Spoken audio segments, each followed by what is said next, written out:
On le sait aujourd'hui, les poissons sont les animaux les plus répandus dans les foyers français. Pourtant, les associations sont en perte de gens, il y a de moins en moins d'adhérents. On va aller voir la mienne. Je suis à une association qui s'appelle l'association d'aquariophilie d'Orchy, dans le nord de la France. On va y aller tout de suite, le local est juste derrière moi. On va découvrir ce que c'est une association, pourquoi adhérer à une association, et nous ce qu'on fait au sein de notre association. C'est parti. Et voilà l'association.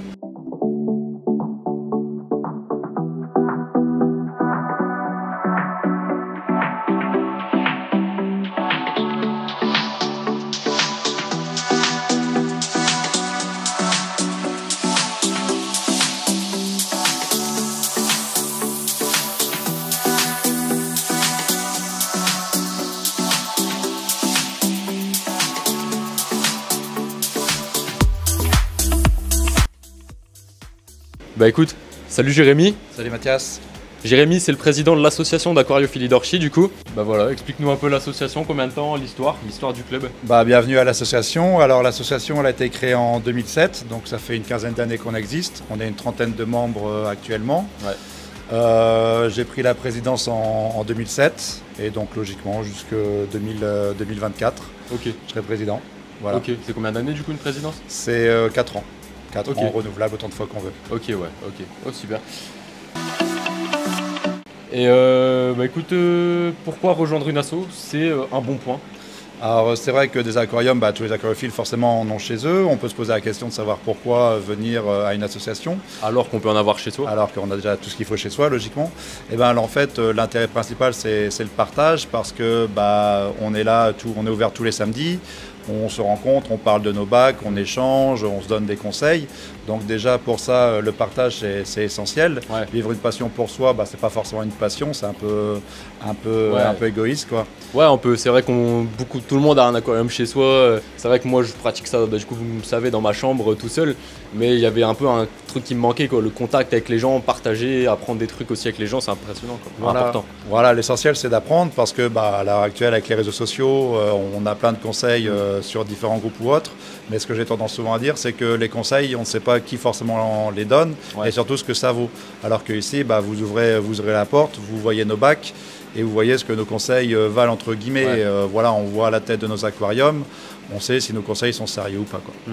Ouais, là, il y a vraiment du pratique, il n'y a pas que du théorique. Et comme dit Jérémy, des fois, il y a des gens qui relayent des informations sans les avoir testées. Et c'est là qu'il peut y avoir un petit couac. Ouais, c'est clair, parce que là, la personne elle vous donne un conseil sur Internet, c'est pas elle qui va entre guillemets assurer le SAV et qui va venir chez vous éventuellement pour voir quel est le problème et tenter de le régler. Souvent, ça peut tourner à la catastrophe assez vite. Ouais. Puis nous, en tant qu'association, il nous arrive aussi d'avoir des gens qui viennent nous dire tiens, je pensais que ça allait marcher, mais mon poisson il supporte pas, ou j'ai un problème chez moi, est-ce que vous pouvez récupérer nos poissons? Et c'est vrai que quand on peut le faire, on le fait, quoi. De temps en temps, on le fait. Moi, je suis contacté 2 à 3 fois par semaine par des personnes qui veulent redonner leurs poissons. Alors, on ne peut pas accueillir tous les poissons parce que déjà, nos aquariums sont pleins. Et puis, en fonction des poissons... Poisson rouge? Poissons rouges ou des pangasus, par exemple, qui sont des poissons qui deviennent énormes. Et les gens, ils ne savent plus quoi en faire au bout de quelques années. Et ils disent, le poisson, il est dans ma baignoire, je ne sais plus quoi en faire. La baignoire? La baignoire, ouais, carrément. Oh, je suis bien. Oh, je suis bien. T'as la baignoire et puis nous on dit non, on peut pas le récupérer parce qu'on n'a pas les installations et dans la plupart des cas on conseille d'aller chez une boutique, quoi. C'est vrai. C'est vrai, puis en plus c'est vrai qu'on voit la concentration ici, c'est vrai qu'on on a un bon local, quoi. On va pas se plaindre, mais c'est vrai qu'on voit la concentration, on a souvent des étagères avec des bacs empilés. Bon, moi j'ai l'habitude, chez moi c'est pareil, je pense que je me suis inspiré de l'asso, j'ai à peu près la même taille et les mêmes configurations, mais ouais, c'est vrai que du coup on est limité aussi dans le volume, on peut pas se permettre de remettre des aquariums sans arrêt, des gros volumes, etc. Déjà que voilà, quand on a dit une trentaine de membres, faut savoir qu'on n'est jamais 30 membres en même temps à l'asso, sinon je pense qu'on se ferait la queue leu derrière, parce qu'on a un l'évier qui est tout là-bas, et voilà, donc quand on va accéder à l'évier, il faut demander pardon aux gens, voilà, on s'arrange, mais à 30 c'est pas possible, quoi. Ouais, c'est vrai que on n'est pas à plaindre parce qu'on a quand même un local qui est assez grand par rapport à ce qu'on avait avant. La mairie d'Orchy, elle est quand même assez sympa parce que elle nous accueille, elle nous met ce local à disposition, l'eau, l'électricité. Donc c'est vrai que c'est cool et toutes les municipalités ne le font pas, ça faut le dire aussi. On est quand même bien lotis. C'est sûr. Mais c'est vrai que c'est comme toujours. Si on veut se développer, on a toujours envie d'avoir plus grand, d'avoir plus différent. C'est l'être humain. Voilà, c'est ça. On veut toujours un peu plus grand. Mais là, c'est pour le nombre de membres qu'on est, c'est raisonnable parce que faut quand même se dire que c'est bien d'avoir des bacs, mais c'est surtout l'important, c'est d'assurer l'entretien par derrière, quoi. Okay. Et du coup, nous au sein de l'association, qu'est-ce qu'on fait? Est-ce qu'on se revoit juste les samedis pour faire les bacs ou il y a d'autres choses? Dis-nous tout. Non, il y a d'autres choses. Alors, il y a déjà des réunions qui se font tous les mois où on parle des projets de l'association. Et puis, assez souvent, ça se termine par un événement un petit peu festif où on fête les anniversaires du mois des membres. Donc, c'est assez cool. Et puis, surtout, le gros de l'association, c'est la préparation de la bourse. On fait une grosse bourse annuelle et c'est ce qui occupe la plupart du temps l'activité des réunions notamment. D'ailleurs, cette année, la bourse, elle a lieu le 17 septembre. 17 septembre à Orchy. Donc qu'est-ce qu'on fait à la bourse? C'est que l'association vend tout ce qui va être reproduction, peut-être matériel, coraux, surtout coraux. C'est une grosse partie de la bourse. Mais il y a aussi beaucoup d'éleveurs qui viennent. Cette bourse, elle est quand même très réputée dans le Nord, même des gens qui ne sont pas du Nord, peut-être de Belgique ou quoi, qui viennent ici. Ouais, on a des éleveurs qui viennent de France, toute la moitié nord de la France, Belgique, Pays-Bas. On n'a pas encore d'Allemands, mais grosso modo, ça brasse des éleveurs de toute la moitié nord de la France. Et on est l'une des plus importantes de France avec entre 110 et 120 mètres linéaires d'exposition et une trentaine d'exposants. Ouais. Et puis pareil, les prix, du coup, vu qu'en tant qu'association et que c'est des particuliers la plupart du temps, les prix sont inférieurs au marché en général. Donc c'est aussi le moment de faire des économies. Et puis qu'est-ce qu'on peut y retrouver du coup sur la bourse en général? Alors on va retrouver tout ce qui est plantes, crevettes, matériel, alors des poissons aussi qu'on n'a pas forcément l'habitude de trouver dans le commerce, avec des éleveurs qui font des petits biotopes assez sympas avec des poissons assez particuliers. On parlait tout à l'heure notamment du kili. On peut trouver des espèces de kili sympas, des espèces de crevettes aussi sympas qu'on ne retrouve pas dans le commerce. Donc c'est vrai que c'est des choses qui sont assez sympathiques à faire parce que c'est des choses qu'on ne retrouve pas forcément beaucoup ailleurs, quoi. Ouais, les kilis, c'est vrai qu'on en parlait, les kilis c'est des poissons qui sont assez sauvages et mis à part les éleveurs, mis à part les éleveurs particuliers, il n'y a pas forcément de pisciculture qui s'y intéresse plus que ça. Donc c'est vrai que c'est pas très connu et sur des bourses on peut retrouver ou chez des éleveurs à domicile. Donc c'est vrai que c'est l'occasion aussi de découvrir des poissons, des plantes et tout ça. Ouais, c'est des poissons qui sont peu connus, notamment du grand public. C'est vrai que la plupart des visiteurs ils viennent pour du guppy, du platy, du molly, mais des poissons un peu plus spécifiques, ça va vraiment s'adresser à des connaisseurs, quoi. Ouais. Et c'est tout du coup après la bourse, il n'y a plus rien? Dis-nous tout. Si, après la bourse, y a toujours des événements. Là, on prévoit de faire un barbecue, des événements un peu comme ça, festifs, entre nous pour se retrouver, quoi. Et des sorties, est-ce qu'il y a des sorties, Jérémy? Ah ouais, il y a les sorties, je vois où tu vas venir. Ouais. Alors au Vivarium notamment, ça c'est ce qui est attendu par nos membres. Donc le Vivarium, c'est un gros salon qui a lieu à Rosmalen aux Pays-Bas. C'est le plus gros salon aquariophile d'Europe. Alors c'est vraiment la folie là-bas, vous sortez, vous avez des yeux comme des soucoupes tellement c'est incroyable, aussi bien pour l'aquario que pour la terrario d'ailleurs. Et le marin, le récifal aussi. Ouais. Alors c'est vrai qu'ils ont divisé en deux pôles. Il y a un pôle qui est notamment sponsorisé par De Jong, qui est le plus gros importateur européen d'aquariophilie récifale. Et donc il y a au Marine Center, donc il y a tout ce qui est récifal. Et puis dans le hall d'exposition, il y a tout ce qui est eau douce, aquascaping aussi. Ouais. Il y a des concours d'aquascaping, concours de discus. Concours de crevettes, il y avait les années précédentes, mais ça fait 2 ou 3 ans depuis le Covid, grosso modo, qu'il n'y a plus de concours de crevettes. Et puis après, dans la partie eau douce, il y a des marques comme JBL, comme Dennerlé et AIM, etc., qui viennent présenter leur matériel. Et puis il y a aussi cet esprit bourse où vous avez des particuliers, des assos, des magasins aussi qui viennent vendre leurs produits, quoi. J'ai croisé un mec que je connaissais qui est passé à Green Aqua. Je sais pas si je t'avais dit. Ouais, si t'avais dit, ouais. Et là, en fait, ils faisaient tous il y a eu un concours, les gens ils pouvaient assister à la création du bac et du soir ils les ont mis en eau et c'était magnifique. Ouais, c'était top de voir ça en direct, de voir le décor construire devant soi, c'est chouette. Et puis c'est cool aussi de partager ça, c'est crevant, mais c'est cool de partager ça avec des amis, avec des personnes qui sont passionnées par ça aussi. On se montre nos trouvailles. On rencontre des mondes aussi. Enfin, moi, j'ai vu des personnes que je connais sur les réseaux et que j'avais pas vu depuis, que j'avais jamais vu en fait et que j'ai rencontré là-bas et après des connaissances et c'est cool, quoi. Pour le billet d'entrée, bon, ça va encore, ça aussi. Bah, c'est une vingtaine d'euros, mais qui donne accès à des tonnes de stands. Et au final, on fait des économies, on fait des trouvailles, et puis on passe une bonne journée, quoi. Enfin, quand on va à Disney, on paye je sais pas combien d'euros. Nous, c'est notre Disney, c'est notre Disney à nous, quoi. Et du coup, maintenant, parlons peut-être un peu plus du club, enfin du local en détail. Combien d'aquariums on a ici? Alors, on a une trentaine d'aquariums, donc qui vont du 800 litres ici, le marin, c'est le plus gros. On a des 600 litres, on a aussi un 600 litres dans l'entrée. Et puis après, on a 6 aquariums de 300 litres, sur lesquels on a essayé de refaire des biotopes de différentes régions du monde. Donc, on a de l'amazonien, on a de l'asiatique. On a des mangroves avec les poissons qui font toujours du succès quand les gens viennent nous voir avec les périophthalmes et les toxotes. On a un récifal en mou, on a de l'australo-guinéen ici avec des mélanos. Et puis en bas, on a du cyclide africain avec du Tanganyika. Donc on fait un peu le tour du monde en l'espace de quelques mètres. C'est vrai que moi, quand je suis rentré dans l'assaut, j'étais ébahi, enfin, surtout par la batterie qu'on a derrière moi et le marin. C'est vrai que c'est des trucs que moi, j'avais pas du tout l'habitude de voir. Et des poissons comme les poissons d'eau saumâtre, les cyclidés, c'est vrai que les cyclidés, c'est un truc en animalerie, on n'en voit pas énormément. Enfin, moi, je trouve que j'allais beaucoup dans les animaleries à l'époque. Et c'est vrai que des cyclidés du lac Tanganyika, Malawi, on n'en voit pas énormément. Ici, on a les mélanos, pareil, des poissons qui sont super beaux, mais que... C'est vrai qu'on est débutant, on tourne autour du guppy, du xypho, des combattants, des crevettes, enfin des trucs un peu classiques, quoi. Mais c'est vrai qu'il y a des tonnes de poissons qui sont pas forcément durs à maintenir et qu'on découvre aussi en venant dans une association. Et voilà, ça permet de nous découvrir aussi d'autres centres d'intérêt, d'autres poissons, d'autres kiffs, de se dire tiens, je vais peut-être partir sur des plus gros volumes à l'avenir pour tester, de faire ça.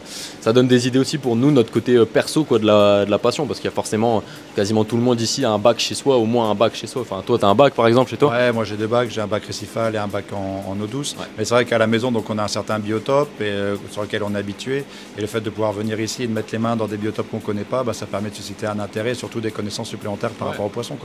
Même, je sais pas, je me dis des personnes qui vivent en appartement, qui n'ont pas forcément la place ou même ni l'argent en fait pour s'occuper de ça.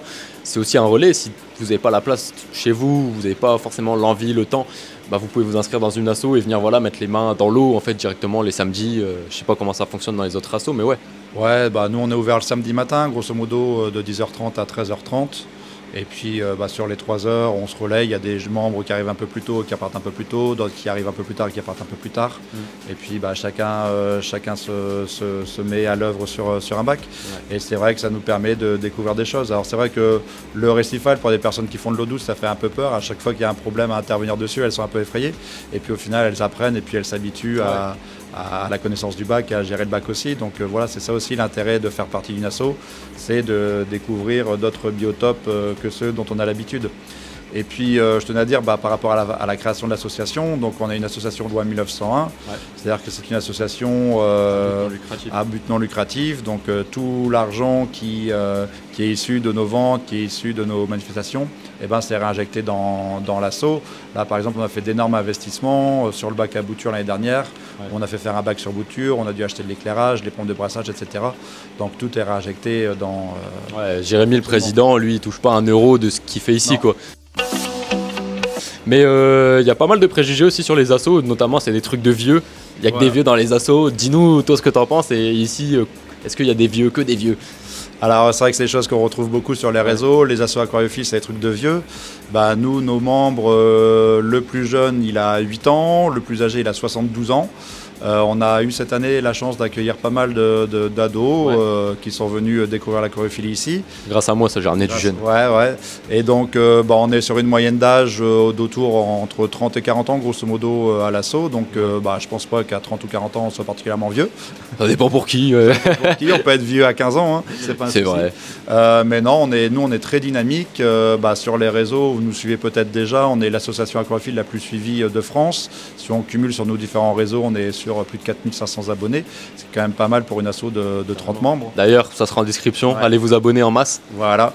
C'est un préjugé, je pense. Alors, d'autres assos, c'est vrai, sont en difficulté. Malheureusement, dans les alentours d'Orchy, il y a des assos qui ont fermé parce que il y a eu des soucis, notamment vis-à-vis à des personnes qui ont arrêté de s'investir ou un départ de membres, et ce qui fait que l'association elle périclite. Mais ici, tout va bien, on est dynamique, on s'entend tous bien, il n'y a pas de... C'est vrai, c'est important. Ouais, il n'y a vraiment pas de prise de tête entre nous, on discute, quand il y a un problème on en parle plutôt que de se faire la tête. Voilà, on est content de se retrouver tous les samedis en fait. Hein. Donc ça aussi c'est le but d'une asso, de se faire plaisir en venant et de ne pas venir entrer dans les pieds. C'est vrai. Après c'est vrai que oui, surtout dans une association d'aquariophilie où c'est vrai qu'il y a des responsabilités parce que voilà, si personne ne vient, les bacs ils partent en cata. Donc oui, c'est vrai qu'il faut un minimum peut-être de rigueur, peut-être de discipline, ce qui peut faire peur à certains. Après voilà, je sais qu'il y a des membres qui viennent pas souvent et on leur crache pas dessus, on leur dit pas non, allez, faut venir plus souvent. C'est chacun fait comme il veut. Faut pas que ça soit un calvaire, faut que ça reste quand même un plaisir de venir. Donc si tu prends du plaisir à venir qu'une fois par mois, bah viens une fois par mois. Mais c'est vrai que voilà, moi je sais que j'y suis tous les samedis en général. Mais toi c'est pareil, Sébastien c'est pareil. Les personnes qui sont, il y a des membres qui sont plus actifs que d'autres. Mais voilà, le but c'est aussi qu'on s'entretienne tous les bacs et que surtout il y ait une bonne cohésion de groupe. Voilà, c'est des relations sociales, faut pas qu'il y ait de problème. C'est pas le but du tout d'une asso. Ouais, non, du tout. Et puis, bon, par rapport à ce que disait Mathias aussi, c'est important pour la surveillance et le maintien des poissons. Il y a une personne qui passe chaque jour ici pour nourrir les poissons et voir si tout va bien. Voilà, on est ouvert le samedi, mais il n'y a pas que le samedi où on ouvre le local. Il y a au moins une fois par jour où il y a quelqu'un qui passe, voir s'il n'y a pas des problèmes techniques sur les bacs. Ça arrive malheureusement souvent qu'il y a un disjoncteur qui saute et donc il y a une ligne complète d'aquarium qui ne fonctionne plus. Donc plus de filtre, plus de chauffage ou autre. Alors l'été, ça va encore. Mais en hiver, bah voilà, malheureusement, parfois, on est intervenu trop tard. Et comme les discus, malheureusement, on a perdu un couple reproducteur de discus parce qu'il y a un problème technique où le chauffage est rentré en surchauffe. Et le temps que la personne elle arrive, les poissons, ils étaient morts. Ouais. Et c'est vrai que voilà, pour une asso, c'est vrai que nous, on l'a dit, il y a des personnes qui sont âgées, d'autres plus jeunes. Mais on voit qu'il y a des personnes qui sont expérimentées, des personnes qui sont dans le marin, qui ont des marins qui tournent super bien, mais qui viennent ici aussi pour partager, pour apprendre aux autres. Et des personnes plus jeunes qui veulent, je sais pas, démarrer un marin. Tout à l'heure, on a quelqu'un qui est venu pour démarrer un bac, qui voulait apprendre avant, et il a rejoint l'asso, quoi. Ouais, c'est ça, on accueille tout le monde, quel que soit le niveau, que ce soit la personne qui a expérimenté, qui fait de l'aquariophilie depuis des dizaines d'années, que la personne qui débute. Et ça aussi, hein, on est labellisé club formateur par la Fédération française d'aquariophilie. Donc on a monté un projet avec justement les jeunes ados qui sont venus nous rejoindre pour les former à l'entretien et à la gestion d'un bac. Le fonctionnement d'un bac, le biotope, les cycles de l'azote, etc.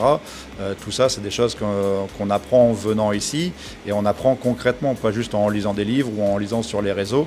On met les mains dans le bac et on voit comment ça se passe. C'est le concret en fait. Ouais, c'est le concret, voilà, c'est l'apprentissage par la pratique. Il n'y a rien de mieux pour l'apprentissage de voir concrètement ce qu'on peut appliquer. Et puis, tiens, en discutant comme ça, je viens de me penser à un truc sur l'intérêt de rejoindre une asso. Au bout d'un moment, on devient plus que des membres d'asso, on devient des amis l'un l'autre. Et puis là, on est en période de vacances. Et c'est vrai que c'est pratique quand on est en période de vacances, quand on s'absente pour 15 jours, 3 semaines, de savoir qu'il y a un copain qui va passer à la maison pour nourrir le bac, voir si tout va bien, etc. Je sais qu'avec Sébastien, par exemple, on a les clés de l'un de chez l'autre. Et puis pendant les vacances, on va passer nourrir, faire le tour des aquariums. Et ça... c'est plus pratique que, je ne vais pas aller critiquer, mais que la belle-mère qui passe et qui vide le pot de nourriture dans l'aquarium, pensant bien faire, et puis quand on revient, c'est la catastrophe avec tout le monde qui est mort. Quoi. Ouais, c'est ça, on se fait des amis experts, donc c'est cool d'avoir des personnes de confiance aussi. C'est vrai que c'est aussi le truc avec... moi, je suis beaucoup sur les réseaux, du coup, je connais énormément de monde sur les réseaux, mais je sais pas comment la personne elle est forcément dans la vraie vie. Là, on a vraiment quelqu'un en face de nous, on connaît le caractère de la personne au fur et à mesure, donc ouais, c'est vraiment...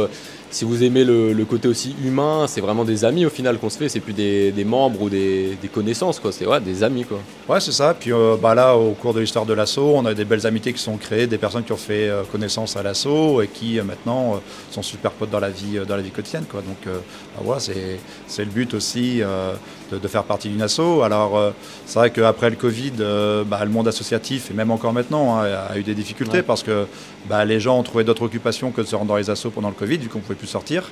Mais je pense qu'on a quand même relativement bien redémarré après le Covid. On n'a pas connu ce trou d'air. Tout de suite, on a eu des membres qui sont revenus ou qui sont intéressés pour se mettre à l'aquariophilie parce que pas mal de personnes ont démarré des bacs pendant ou après le Covid. Moi. Bah ouais, voilà. Et donc du coup, elles ont été curieuses de voir les assos, comment ça fonctionnait. Donc on a perdu des membres, mais on a gagné des nouveaux. Bon, ça fait partie de la vie des assos comme dans n'importe quel domaine. Hein. Ouais. Mais le fait est que voilà, là on est en 2023, on est en août 2023 pour ceux qui regarderaient la vidéo, je sais pas, pendant quelques années plus tard. L'asso se porte super bien en tout cas actuellement. On a énormément de membres, de plus en plus de membres. Je sais qu'il y a des assos chez qui c'est pas le cas et c'est malheureux. pour le coup, nous, ça va, donc on va pas se plaindre. Tous nos bacs vont bien. Honnêtement, on va pas se plaindre. Pour finir sur cette vidéo, nous, je pense ce qu'on va faire, c'est que si jamais vous avez envie de rejoindre une asso, n'hésitez pas directement à contacter le président ou des membres que vous connaissez peut-être qui font partie d'une asso. Ça peut être l'occasion, je sais pas, d'en discuter plus en détail. Il n'y a pas d'engagement directement à avoir, hein. Vous pouvez discuter. Nous, il y a des gens qui passent ici avant de s'inscrire, qui passent une journée entière pour voir si ça leur plaît en fait. Ouais, c'est ça. Et puis aussi, ne pas hésiter à contacter la Fédération française d'aquariophilie, donc la FFA, qui recense toutes les associations aquariophiles du secteur où vous êtes. Vous voyez s'il y a des assos qui sont affiliés ou pas.